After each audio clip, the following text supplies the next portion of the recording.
sì, mi è venuto in mente quale può essere la copertina, cercando di unire quelli che sono i due argomenti principali di oggi, che il primo è il compleanno di Adriano Celentano.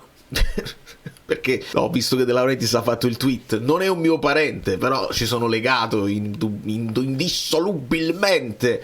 No, Neres, la sostituzione di Neres, la partita col Verona e questa voce Raspadori che ci sono degli intrecci con la Roma pazzeschi. Cominciamo.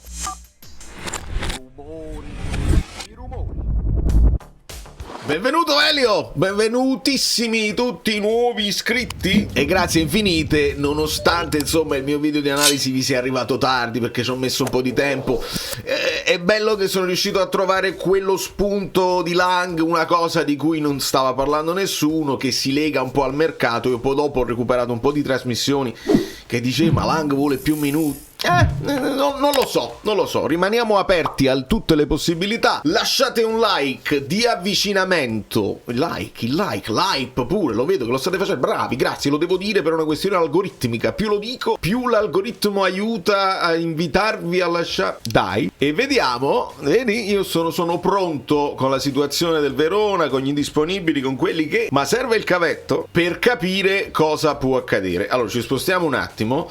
Partiamo dalle possibili, probabili formazioni di Fantacalcio. Verona, ho guardato un pochino di hitmap generali. Di solito è un 3-5-2, a volte è un 3-4-2-1, dipende molto da quest'uomo qua. Bernadette, che insomma fa una mezzala, che a volte si butta un po' in avanti. Il giovane, una cosa di bella cosa per patatine, perché poi c'è pure il ketchup e la maionese, e quindi difesa a 5 lo possiamo immaginare. Poi c'è da capire perché qua portano Gagliardini al centro del centrocampo e ultimamente sta giocando Mosquera al posto di Orban in attacco. Per quanto riguarda il Napoli, loro portano Juan Jesus in vantaggio su Buongiorno e con la conferma di tutti gli altri sostituiscono semplicemente Neres con Lang. Questa è una delle possibilità. Andiamo a vedere anche Fantalab, dove onestamente abbiamo cominciato bene perché Douvikas ne fa Douvikas e io ero col dubbio perché mi sono schierato a 4 in difesa per avere il modificatore. Ho preso Zaniolo per sostituire il Neres per avere un bug a centrocampo e avevo il dubbio, metto Nico Pass o metto Douvikas, perché con Nico avrei fatto il 4-4-2, però il Nico Pass aveva un meno mezzo in allenamenti e quindi un malus che non volevo utilizzare. Dato che Nico Pass ce l'ho anche in quell'altro mantra, ho messo Douvikas e mi è andata bene, direi, no? Sperando che Højlund possa fare il suo dovere. Ecco, loro portano addirittura, vedi, la fanno l'ipotesi, Rachmani, Buongiorno, Juan Jesus, quindi spostando Di Lorenzo in avanti e di conseguenza anche Politano al posto di Neres in avanti. Loro portano anche Gutierrez leggermente in vantaggio su Spina ed entrano in ballottaggio anche i portieri perché Meret è recuperato, lo abbiamo visto in panchina, quindi adesso bisognerà capire se ci sarà alternanza o se Milinkovic si è preso il posto. Per quanto riguarda il Verona, loro mettono Serdar Al-Musrati a centrocampo invece di Gagliardini e noi teniamo sempre presente questa diffida di Juan Jesus andando verso la partita. Lo so, questa è una cosa, attenzione, c'è pochissimo tempo per prepararla. L'idea che la testa possa andare alla prossima con l'Inter, che è una partita, è quasi uno spareggio, quasi a dire che si fa, abbiamo vinto noi all'andata, al ritorno vi riprendete i 3 punti e staccate un attimo il gruppetto, oppure ci sarà equilibrio, oppure il Napoli fa il colpaccio. È una partita fondamentale per capire il proseguo della stagione e quindi il retropensiero che si possa fare un po' di turnover per arrivare a quella partita con i migliori ci sta. Quindi questa è una partita molto trappolesca, bisogna dirlo, e direi di capire le varie possibilità spostandoci sul nostro campetto. Allora, Marianucci, partiamo da quelli che escluderei a prescindere. Marianucci perché ci dà la munezza della gente, ecco perché.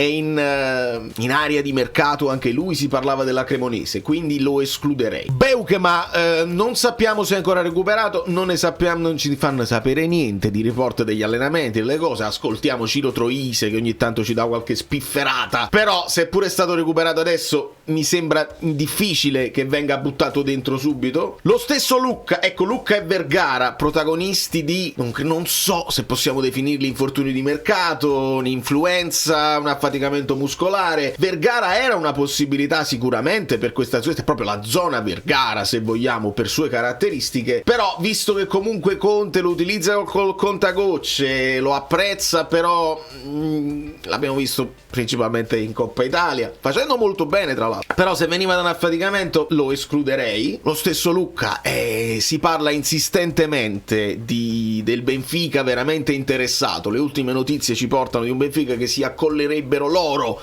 quello che è il riscatto da fare con l'Udinese, un'operazione un po' complicata, un po' convoluta, mamma mia, un po' complessa a livello burocratico, però se ci sono le volontà si fa. Il problema è questo, è che anche Tiberio ha parlato di nuovo e ha detto secondo lui per Lukaku se ne parla un altro mese, e se Ambrosino effettivamente anche lui sta andando verso il Venezia, il Napoli non può rimanere solo con Oilu, anche perché Neres è più di una possibilità da far giocare falso 9, come abbiamo visto proprio contro l'Inter. Quindi per questo Conte era devastato dall'infortunio di Neres più di qualunque altro, perché Neres si tirava anche una possibilità di far rifiatare Oilund in alcune partite che tatticamente puoi giocare in un certo modo. Lo ricordiamo, proprio contro l'Inter fece lui il falso 9 andando molto bene. Quindi se ti levi Lucca è perché hai già un'idea, e l'idea che stanno spingendo in molti è Dobbik, che insomma ne vorrei parlare solo se poi si concretizzasse, perché non lo so se le caratteristiche sono ideali. Alle volte fa bene anche semplicemente cambiare aria. Tu ricominci da capo, cancelli quelle che sono le tue preoccupazioni anche mentali, perché mi è sembrato un problema anche mentale per Dobbik. Però tra Lucca e Dobbik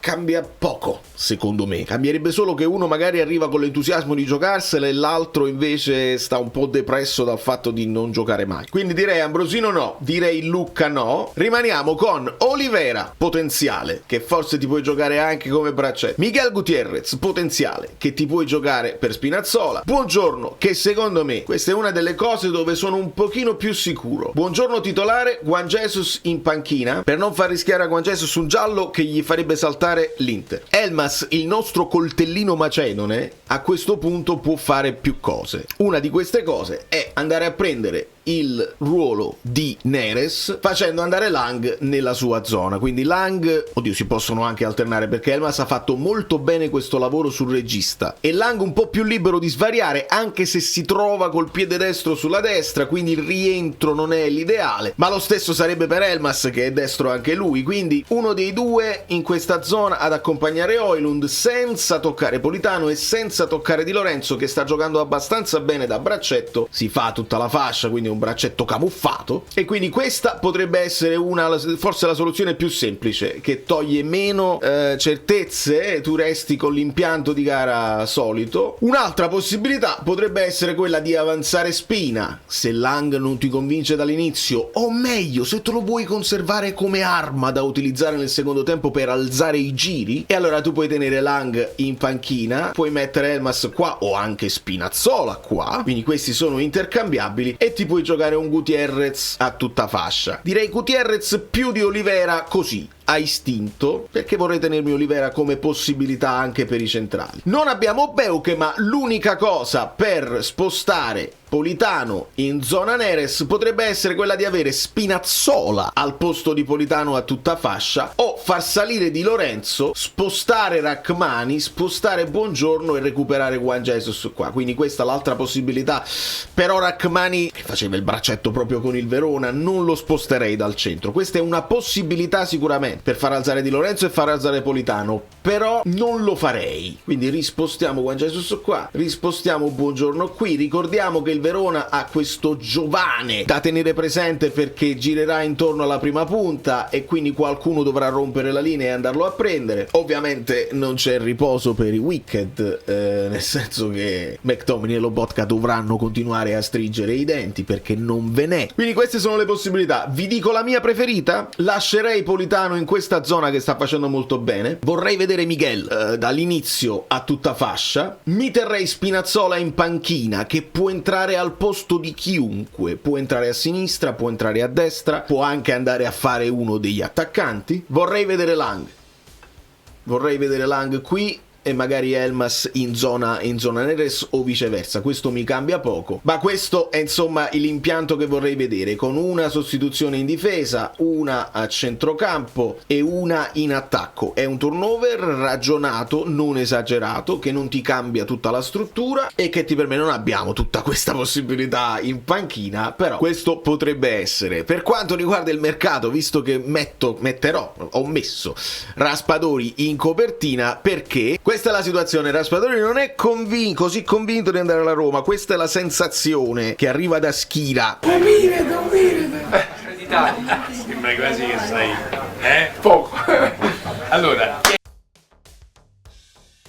anche ieri non ha dato risposte alla Roma e la Lazio ci sta provando. La Lazio sta vedendo pure che così qualcosa lo devono fare. Anche Conte ha fatto una telefonata, questi cimici che hanno nei telefoni. Con l'uscita probabile di Lucca e con Lukaku che non sta ancora bene, il Napoli non ha tantissime soluzioni offensive e Raspadori potrebbe tornare utile. E sono d'accordo che potrebbe tornare utile. Sarebbe semplicemente strano che se ne va per giocare di più, non gioca di più, perché poi va in una squadra che tra Julian Alvarez, Sorloth, Griezmann, poi c'hai Nico Gonzalez che ti puoi giocare anche in avanti. Insomma, totale minuti giocati 250, non moltissimi. Però tu torni in Italia, torni nel Napoli, la Roma giocherebbe probabilmente titolare perché la serve proprio, o lo metti sotto punta o lo metti punta. Ma nel Napoli torneresti a fare il tappabuchi quando serve. Penso che sia chiaro ed evidente questo, quindi non capisco il perché. Magari non vuole sentire di aver fallito in un grande club come l'Atletico e quindi non vuole mollare subito, ma avrebbe più senso giocarsi le sue chance di titolarità alla Roma con Gasperini che non venire di nuovo al Napoli e fare il comprimario, che per noi è utilissimo, sarebbe utilissimo, ma per lui forse no. La domanda vera è: tra Raspadori e Dobbik chi prendereste voi? Io vi dico Raspadori, onestamente, in questo giro di attaccanti che coinvolge anche la Roma. Insomma, se riusciamo a togliere Lucca, Dobbik è bello grosso, e il tempo che si gira è 3 ore e non lo so, mentre Raspadori è un po' più vispo, lo puoi giocare anche insieme ad Højlund, gli puoi far fare quello che fa Neres in maniera diversa. Siamo ai semplici sondaggi, anche perché è tutto legato a quello che fai in uscita, quello che ti puoi permettere. E poi ovviamente si deve parlare sempre di Chiesa. Fabrizio Romano aveva parlato della Juve che ci stava provando, altra cosa stranissima. Anche lì bene per d'utilità, che te lo puoi giocare in varie zone del campo, però anche lì devi ragionare propensioni agli infortuni che comunque Chiesa ha, e lo aggiungi ad una squadra che ha l'infermeria piena, non saprei. Il buon Ferguson vuole farmi illudere che riesco a vincere una partita nella Serie A. Io l'ho messo, io ho dato fiducia. Ecco, tra Dobbik e Ferguson io scelgo Ferguson, ma anche Ferguson è in prestito, quindi complicatissimo da fare. E poi credo che Gasperini si fidi più di Ferguson che di Dobbik al momento, ma il fatto di essere andato in vantaggio non toglie che contro c'ho McTominay, Orsolini, Castro, Højlund. Dai, è proprio difficile così. Mi va bene qua al Mantra, ho cominciato con Butek che para il rigore, ma vi posso già dire occhio a Thuram dell'Inter, occhio a Rabiot e Pulisic, ve lo posso già dire.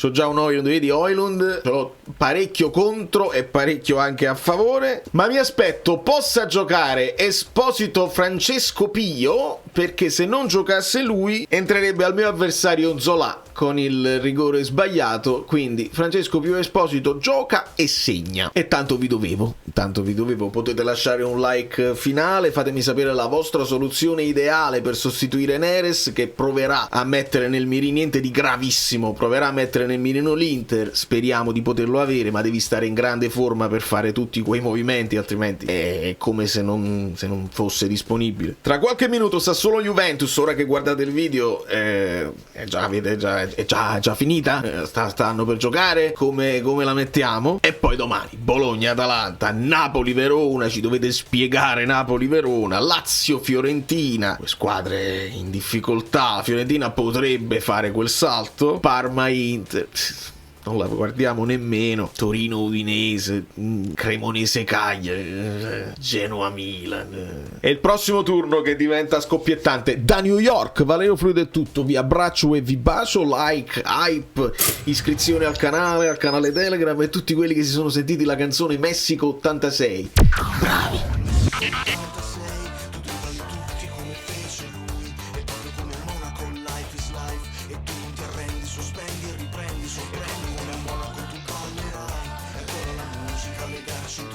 Come la grande mela che non dorme mai, il frutto delle scelte di una vita che racconta.